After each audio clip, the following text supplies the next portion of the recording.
Ladies and gentlemen, welcome back to Inside Zimbabwean Sports. I'm your favorite host, Kundai KC, and today, unfortunately, I don't have my favorite co-host because he decided to run away from me. But anyway, let me give you a rundown of what is happening in the Warriors camp, the Warriors updates, AFCON update, and everything in between.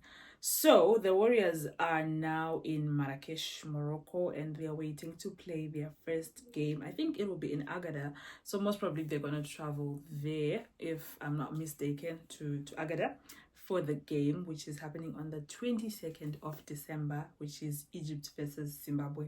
And of course, Egypt is a very strong team. We have Mamouche, we have Mohamed Salah, and we have quite a lot of stars who are in the Egyptian national team. So, of course, we hope for the best for the Warriors. They really have to be strong. They really have to put their best foot forward. But hopefully, we will see a good result. I'm just hoping for a draw. Or if we lose, okay, fine. If we lose, let's lose 1-0. Dignity, we get. If we win, then great. But not to say Utindukusa is my Warriors, but it's just the thing. We know that Egypt is a very good team. I think they once won the AFCON, if not twice, more than once. I'm not sure how many times. But we will wait to see what's going to happen. Of course, we'll be backing our Warriors all the way. And I'm not sure what you guys think about the new kit that we have. I think it is sponsored by Warriors Pride, if I'm not mistaken. But do you think it's a very nice kit? Because to be honest, at first glance, I was not sure about it. Kit yaita kunge vanhu vangu kungoendawo zvavo ku some, I don't know, some Thanksgiving charity tournament, honestly, because there wasn't any proper photo shoot. Like, it was only until CAF did a proper photo shoot for the kit that I got to understand, oh, this kit actually has so many details. That's why Zifa was telling us to zoom in and actually try to see that it's good. And now I can see kuti yakanaka kit.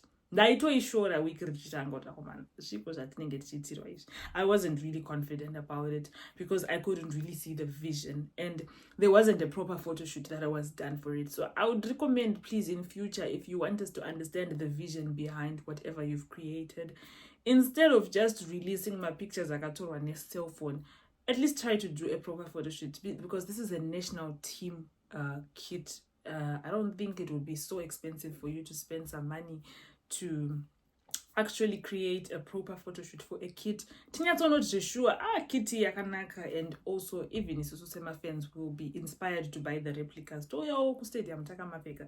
But right now I wasn't even motivated to buy jersey up until now, up until probably today when I saw my pictures from the shoot here. CAF really did a good job in expressing how much of a great kit we actually have, because it's got like very brilliant details, with the look of it now.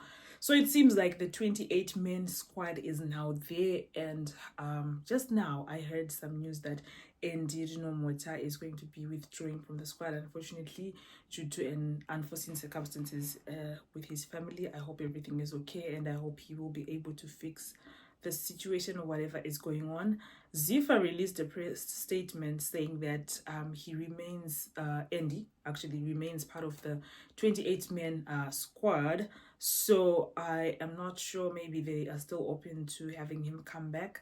And I'm not sure if there's an opportunity to add somebody else, because I think a lot of people were complaining that Munetsi is not there, and probably there are speculations that they are trying to eliminate him from the squad, and there was some issues that were happening in the background that had nothing to do with injuries. But we'll just take situations as they are, because the thing is, I think Vakawandama players who were ruled out because of injuries. We have Munetsi. Even I was checking in Fantasy Premier League, he is not available for selection because of the injury. So seems like it's still an issue, and apparently, or allegedly should I say, Wolves were saying the injury is going to take like how many weeks to heal? Like 6 weeks to heal, of which by that time probably the group stages are AFCON in appear. It wouldn't make sense for us to be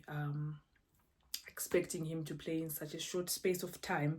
But I think the most reasonable thing that maybe our beloved Ziva would have done was, even if he's injured, just like how Hakimi was injured and added to the squad, I feel like he should also have been added to the squad for the team morale, because remember, this is the team's deputy captain.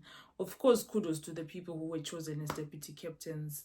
Now, I think the likes of, is it Godnos, Murira and Arubi, if I'm not mistaken. Yes, congratulations to them.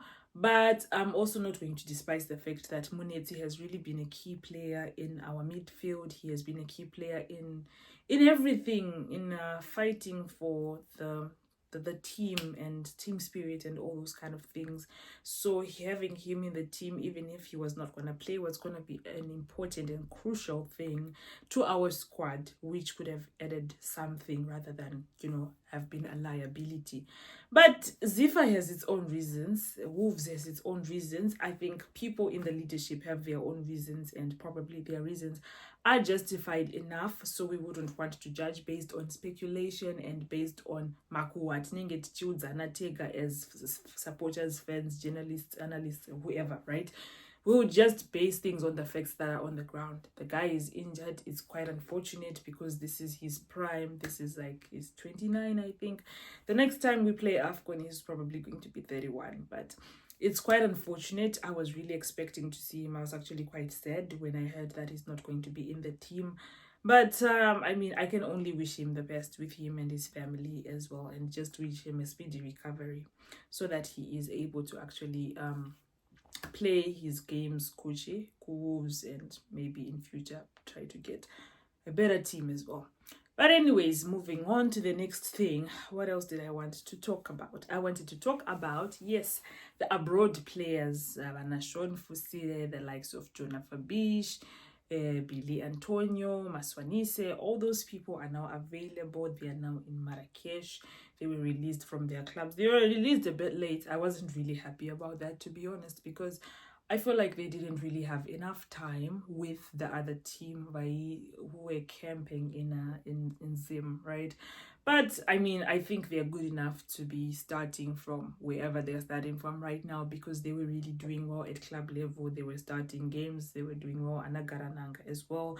He was playing in the UCL, which is something really big because the UCL is a very big competition, and Maswanise also is the top goal scorer in the Scottish Premier League. He also won 2 awards in November. Congratulations to him once again, if I didn't mention it already. But yeah, it's one of those things where the boys are really doing well out there, so I wouldn't expect them to flop when they are training with the others. They'll obviously not find a very difficult time adjusting to the system that Super Mario has created for the squad, right? And then what else do we have? Unfortunate news. Vana Wodamuson and is it Jordan Zemura as well. They were not included in the 28-man squad, of course, because of injuries and all those kind of things. And who else? July was also at the verge of becoming eliminated from the squad in the early days of camp, because he was injured during the Chibuku Super Cup final. And it is quite fortunate for him that he actually managed to recover in time so that he could be selected for the 28-man squad. And I'm quite happy for him because, I'm a Dynamos fan. So obviously, I will be happy for my skipper to get this kind of opportunity for him to go to such a big competition, because AFCON is a great competition. I'm seeing quite a lot of adverts from Morocco. I've been posting each and every single day on my Instagram about AFCON. If you see my stories on Instagram, just know AFCON. I'm posting about Warriors, I'm posting about AFCON, because I'm so excited about it, and I just can't wait to watch the first game, which is probably on the 21st. I'm not sure which country is playing first. Is it Morocco and Comoros? I will have to check. But I'll try to be reporting stats on as much games as I can. Of course, I will be reporting on the Zimbabwean games and telling you the aftermath of whatever results that we have, whether it's a win, whether lose or a draw. I will definitely be talking about that as well. And also, yeah, I'm just quite happy for the team, to be honest. I'm also happy for Taniwa Chakutichi. He is the youngest warrior to be in the squad, and it is quite amazing, guys, to see a 16-year-old in the national team. I do hope he will get a chance to shine, and I do hope even the likes of Anana Vaya and all the other new faces that I'm seeing, because I don't really actually know everybody by head. I just probably know like 80% of the squad, and 20% of them I probably don't know them fully, but I'm gonna try and do my research on every single one of them so that I can make sure that the reports that I give are fair and also not biased on foreign players only or on certain people that are very common to the public faces. I also want to make sure that the PR for others who are not as well known is actually pushed so that they are also well known and they actually have good stats out there. They are great players. I do hope this is our chance to shine. You know, I'm delusional to think that we will actually get out of the group stage. I'm that delusional, guys. I don't know if you're as delusional as I am, but I'm actually hoping and thinking that and praying actually that we get out of the group stage.